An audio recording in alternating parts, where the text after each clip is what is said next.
I'm Algenon Cash, and you're locked in. Ukraine is the second largest country by area in Europe after Russia, with a population of 43 million people. Ukraine is the eighth most populous country in Europe.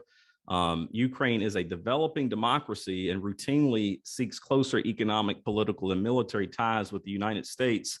And on February the 24th of 2022, Russia began a full-scale invasion of Ukraine, the largest military attack on a sovereign state in Europe since World War II.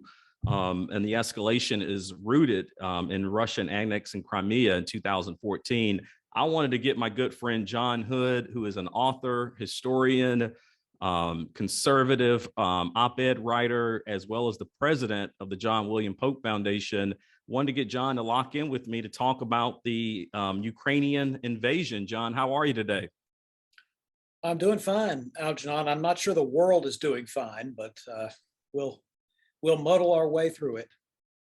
We will. I guess to just jump right into it, John, you heard me at the outset of my comments say that the current escalation is rooted in Russia annexing Crimea in 2014. Here we are, 8 years later, and we could be on the brink of another world war. Did we, in your opinion, did we fail to deal with President Putin effectively after the previous invasion? I think we did. I think that we, the American system of alliances that includes NATO and others, failed to take seriously the possibility of essentially a czarist Russia trying to recover more and more of its power and territory. I see some people calling Vladimir Putin a communist. He was in his youth when he was a KGB agent, but it's a fundamental misreading to sort of apply ideological Marxian sort of language from years ago to what's happening. This is really imperialist Russian designs on areas that Putin, at least, and the cadre of kooks that surround him believe is naturally the purview and the territory of Russia. I'm no expert on Ukraine and Belarusia and Russian history, but I've read enough about it and talked to real experts to know that if you look at a map of Europe, there is a lot of dispute. There's been disputes over hundreds of years about which great power, if any, should control various aspects of Western and Central Europe. But compared to Eastern Europe, Western Europe is a fairly stable idea. I mean, basically, we sort of know what France means. We know what Britain means, though that's still in some dispute in Ireland. We have some idea now of what Germany means, but it used to mean something very much more expansive that encompassed German-speaking people far away from what is now Germany. But when you look into things like Ukraine, Moldova, Poland, Lithuania, Belarusia, Russia, these territories of Europe that we see on the map today had very different boundaries in the past. And Putin is arguing that it was really Lenin. The reason why he's not a communist is actually because he really hates Vladimir Lenin. He thinks Lenin started the trouble. So it doesn't start in 2014 with the annexation of Crimea. That's just him trying to repair historical damage. He thinks the damage began after the Communist Revolution, when the new dictator Lenin divided the old Russian Empire into a series of, quote, republics, Soviet republics, in order to treat the empire as a union of Soviet socialist republics. It was kind of a fiction, according to Putin. And on this, by the way, he's sort of right. I mean, some of this was invented for communist reasons to make it look like it was a United States kind of entity when it really was an empire. So he's arguing that places like not just the Crimean Peninsula, but other parts, particularly of Eastern Ukraine, are really Russian. And he's also denying that there is a firm borderline between being a Russian and being a Ukrainian in the first place. That the Kievan Rus, which was one of the original states from which modern day Russia and Belarusia and Ukraine all derive from, the Kievan Rus was based around that city of Kiev. The Rus was a people that has been variously described as originally Swedish or a mixture of Swedes and Slavs or other groups. And so if you go back in time far enough, you will find areas of current Ukraine that used to be part of Lithuania, they used to be part of Poland, they used to be part of the Austro-Hungarian Empire, so maybe Hungary would have a claim to it. They used to be Russian. And what Putin is saying is, well, I don't want to go back that far. I just want to go back to the point where Russia's in charge. And so he's opening that. The reason I start out with such a long explanation is Putin is not, strictly speaking, talking about some cost benefit analysis. Russia will be better off over the next 2 years if he takes this military action. He is living in a fantasy world of the past. It is a fantasy world that he has chosen to live in. There are other fantasy worlds you could choose to live in. And the reason why Europe has unified in such a kind of surprising, kind of amazing way to this incursion by Russia into Ukraine is that lots of Eastern and Central Europe can't stand up to constant sort of backward looking revisionism. In other words, this opens up a can of worms for lots of countries that exist today. And, you know, the last time we saw this was in the former Yugoslavia, when it broke up in the early 90s into these warring states, constituent elements that have been knitted together to form so-called Yugoslavia, which wasn't a real thing. It was just sort of an invention of some diplomats after World War I. And people realized, you know, you can make an argument that Serbia and Bosnia, Herzegovina and Croatia and Slovenia and Macedonia should all be different countries, which is what has happened. But boy, was it a mess, because there were Bosnians living in Serbia, there were Serbians living in Bosnia, there were Croats living in Bosnia, et cetera. And that's what's happened here with Russia and Ukraine. There, of course, are Russian speakers who live in Ukraine. I don't see any evidence that most of them wanted Putin to start a war to supposedly reunify them with their mother country. But there certainly are ethnic minorities, linguistic minorities in Ukraine and in Russia and in Belarus and in Poland and in Hungary and in Lithuania, et cetera, et cetera. So part of the reaction is just the outrage of what he's doing and the targeting of civilians because his military incursion has not gone according to plan. But part of it is this broader sense that the current set of states that we have, not just in Europe, but around the world, is somewhat arbitrary. It is. You can certainly see that in Africa, you know, different countries that were drawn on the map by imperial powers that had very little to do with the existing ethnic groups and states in Africa. Okay, so there's a problem with borders. They're somewhat arbitrary, but what's worse is tearing them up. What's worse is revising them later, saying, well, never mind, let's go back to the map as it was in 1914, because it is a rational thing for someone else to say, why are you stopping at 1914? Why don't we go back to 1895? And this will go on and on and on. So I have been really struck by Algenon two things about this. One of them is this sort of living in the past thing, which everybody does to some extent, but Putin has invented this fantasy story that he is the new Tsar Vladimir I, who is rebuilding this Russian empire that will be great again. And it is a fantasy. It is not connected to reality. He can't dominate and control Ukraine for years to come. He just doesn't have the resources to do it. So he's invented this fantasy, but now we're all living in the nightmare version of it. And the other is the rediscovery of real heroism in the body of Volodymyr Zelensky. It's hard for me to say. He is kind of out of a movie, right, Algenon? And what's weird about it is he really became president because he was an actor who played a character on television where a teacher becomes president. So this is someone who became president because he became a star of a TV show about an average person becoming president, which you couldn't hardly script, but it's real. And now instead of running away, he is this symbolic figure, not just for Ukraine, but for Europeans generally. Now, all of this having been said, may I just say something that I hope people keep in mind? The world was not at peace the day before Ukraine was invaded by Vladimir Putin's thugs. There are wars going on in other parts of the world, in East Africa, in Central Africa, in parts of Central America. The rebel activity and the sort of narco-terrorist activity verges on war. So I hope people don't think that suddenly the peace of the world has been disrupted by this one event. We've had a lot of war continuing in lots of parts of the world, though it's relatively peaceful for historical perspective. But what makes Ukraine different for Americans is not the ethnic group being oppressed, because we should be sympathetic to all ethnic groups being oppressed.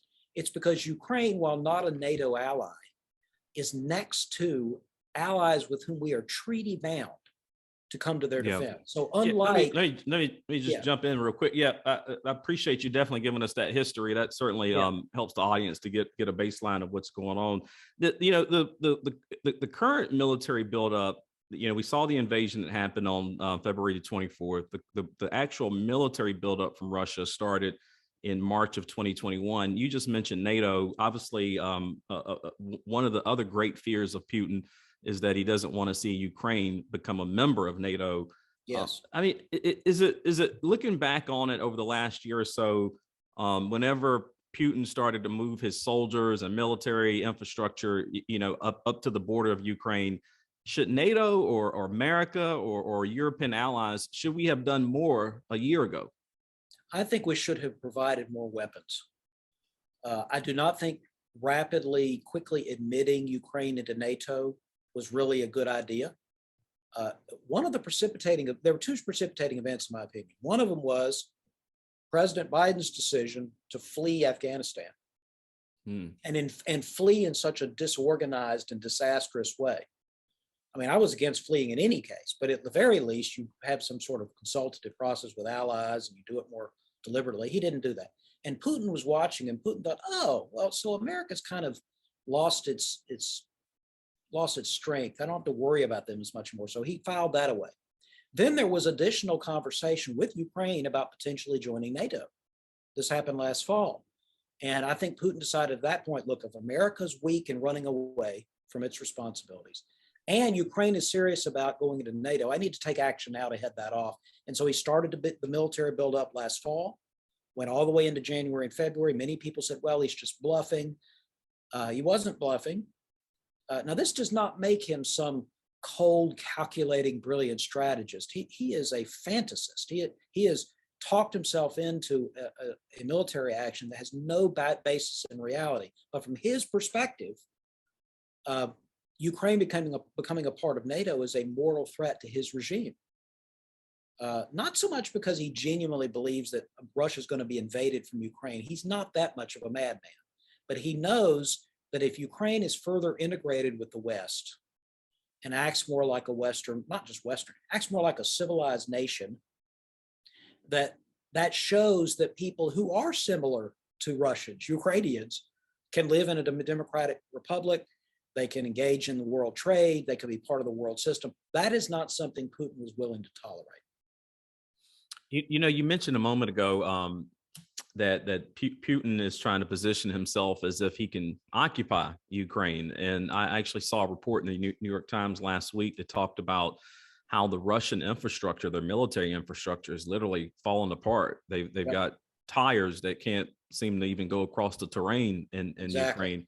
What does this reveal for America? I mean, does this help us to see what the current condition of the Russian military is actually in right now? I mean, they've got a convoy, a 45-mile convoy that's been stalled for weeks. I mean, when you look at the planning and the strategy around the invasion, it hasn't been very effective at all. Right. What does this tell the Pentagon right now? Well, it should tell them what they already should have known, which is that Putin talks big, but the main capacity of the Russian military is to kill civilians. It is to destroy entire city blocks. They are capable of doing those things. Okay, They have rockets, they have artillery, they have their air force is proven to be a bit inadequate, but they absolutely have the ability to exercise indiscriminate force. What they don't have is anything like the capacity that, frankly, America has to go into a country as much challenges as we had in Iraq and Afghanistan, much more sophisticated military, capable of engaging much longer operations with supply. Part of what's happening with that convoy coming in, that long snarled traffic jam of a convoy coming in towards Kyiv, is, you're right, they ran out of spare parts. They're having trouble keeping up with just getting petrol, getting fuel to the trucks. The tires blow out and they don't have spare tires. But also the Ukrainians flooded. They went and broke up these reservoirs and dams and flooded large swaths of this territory. And it's so marshy that the Russian armor and mechanized infantry can't get through it.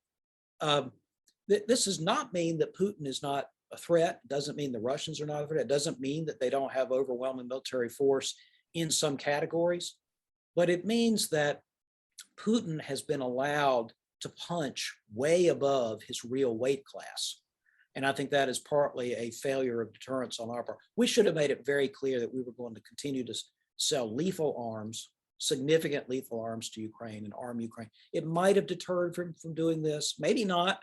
He has, I think, lost his capacity to make rational decisions. But some serious attempt to deter him in the past, you can't keep drawing these lines. We will not tolerate the occupation of Crimea, or we will not tolerate the occupation of parts of Georgia, which happened in 2008, or we will not tolerate the use of chemical weapons in Syria. Remember that red line under former President Obama? Yes, we did. We tolerated all of those things. And that allowed Putin to think he could get away with this too. He shouldn't have. He should have realized this was different, but he didn't. He should have realized it would galvanize Europe to be more unified rather than to divide Europe, which is what he thought would happen, but he didn't. It would have been better to deter him from making this disastrous decision. You made mention to the withdrawal from Afghanistan. I actually hadn't thought about that, but as you made that comment, I reflected on it, and I do think you're right, John. I think that probably sent the signal to Vladimir Putin and others around the world that we just we were no longer interested in taking care of our allies, and that we wanted to shrink from the world stage. Some would argue that decision is actually rooted in the Trump administration, not necessarily the Biden administration. Not to get into too much partisan politics with you, but at the end of the day, someone's going to say, hey, was this triggered by Trump, or was it triggered by Biden, or was it triggered by both, in your opinion? It was triggered by both. This is not something that will make either party happy with me, but I have a history of just saying what I think. I know that. Biden and Trump had very similar policy on Afghanistan, which was to get out of it quickly. Trump got talked out of it repeatedly. He wanted to withdraw the end of last year, or I'm sorry, the end of 2020. He wanted to withdraw earlier than that. He kept being talked out of it by his military. Some of those same military officers advised Biden not to withdraw. He finally did withdraw. But this was a consistent position. And in fact, President Obama at one point wanted to withdraw from Afghanistan, as you may recall. They put more troops in, but said, we're still going to pull them out, which gave the Taliban just a clear calendar. Well, just wait until you pull them out. My view about Afghanistan is it's a very complicated mess. But basically, unlike Iraq, where you could debate whether the original war was worth doing or whatever, with Afghanistan, there was no question that the ruling tyrants of Afghanistan, the Taliban, were complicit in a direct attack on American soil that killed thousands of Americans. Therefore, it was our task, our duty, our responsibility to invade Afghanistan, overthrow the Taliban, and make it clear they would never be allowed to rule Afghanistan again because they attacked us. The end. And we could have continued a low-level presence in Afghanistan entirely. It would have been unfortunate that we had to do it, but we absolutely could have continued that role indefinitely to keep the Taliban out of control of the country, out of control of Kabul. We did not. And separate from the effects on Afghanistan and India and the rest of Central Asia, I think in this case, it emboldened Putin. It made Putin think, oh, well, America really is a paper tiger, and they're not going to take any, they and their allies are really not going to, they're going to huff and puff, but not going to blow my straw house down. And in fact, we don't even need, NATO's wolves to come in and blow Putin's straw house down because the Ukrainians are blowing it down. But Putin misjudged the situation in part because Biden misjudged the international implications of running from Afghanistan. If you're just now joining us, I'm Algenon Cash, and you're locked in. The other voice that you hear is John Hood, who is an author, historian, conservative op-ed writer, and also president of the John William Pope Foundation. We are locked in, and we are talking about Russia invading Ukraine. And as I always say, if you do not catch the extended version of this conversation on WTOB, you can always subscribe and download the podcast on Apple, Spotify, and Pandora. You know, John, as I keep the conversation going, you know, as soon as Russia invaded Ukraine, we saw a reaction across the country. We even saw it here in North Carolina. People started to call for the boycotting of Russian products. I actually had to make a video and clarify that Smirnoff vodka is not made in Russia. It's actually made in Illinois, and it's an American company. It just happened to be named after Vladimir Smirnoff. But one place I did not hear about any boycotts was Russian energy. And, you know, Russia accounts for somewhere around 10% of the world's oil, somewhere around a third of Europe's natural gas. So when you look at the conflict that's going on in Ukraine, it does put us in a precarious position when we talk about energy, which, you know, I've always been on record saying here in our country, we got to be more energy secure. I'm not sure we'll ever get to energy independence. I know that's something we like to talk about, but I think the world is so globally intertwined when it comes to energy, but we can be more secure as a country. Does this sort of put the world on notice that we've got to be thinking more strategically about the world's energy supply? Here's my view about this. I don't personally view this as controversial, but I know that this is not necessarily in keeping with a lot of what you hear and see in the media right now.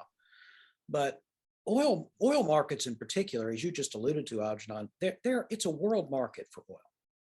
And if one country, if the United States said we're not going to buy any Russian oil, it wouldn't make any difference at all to Russia.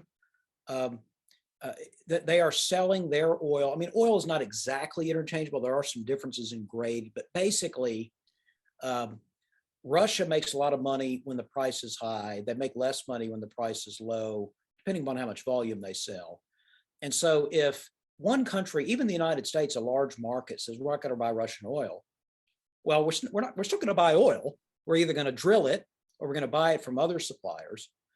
And a country like China, you know, the consumers in China want oil, so they'll just buy more Russian oil. They'll buy less oil from the Middle East or maybe from a Canadian or US producer.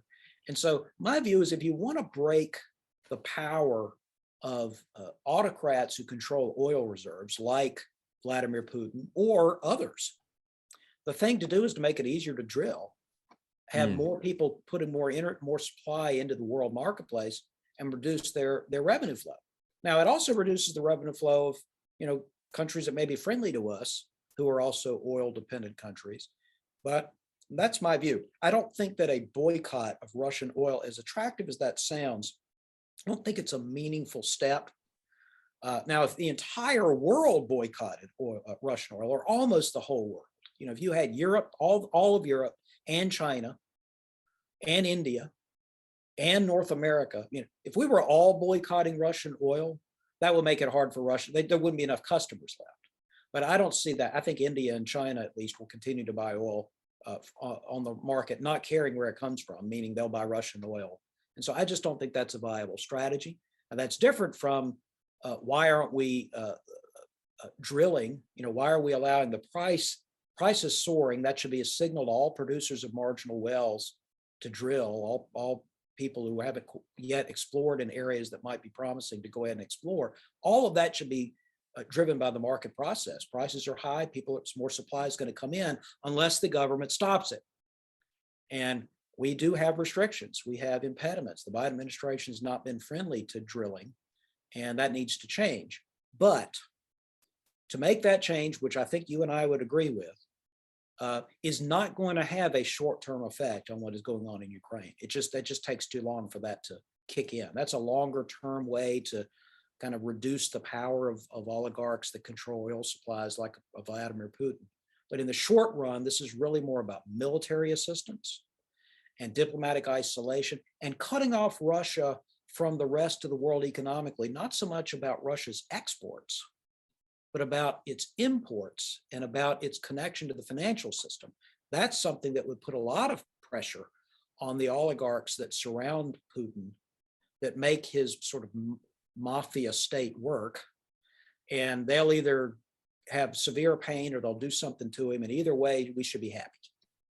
Yeah, I'd like to remind people, I mean, the actual oil that's being refined right now today for gasoline was bought a year ago.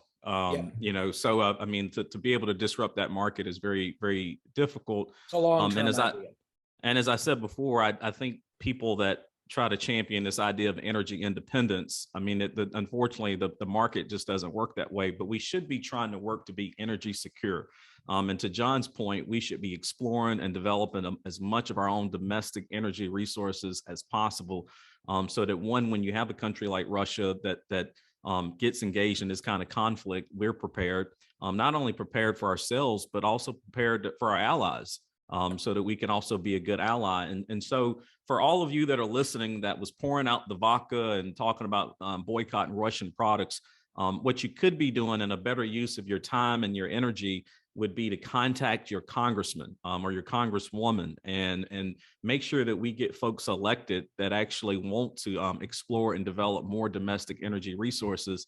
That would put us on a path to being more energy secure, and that would be a more effective use of your actual advocacy time.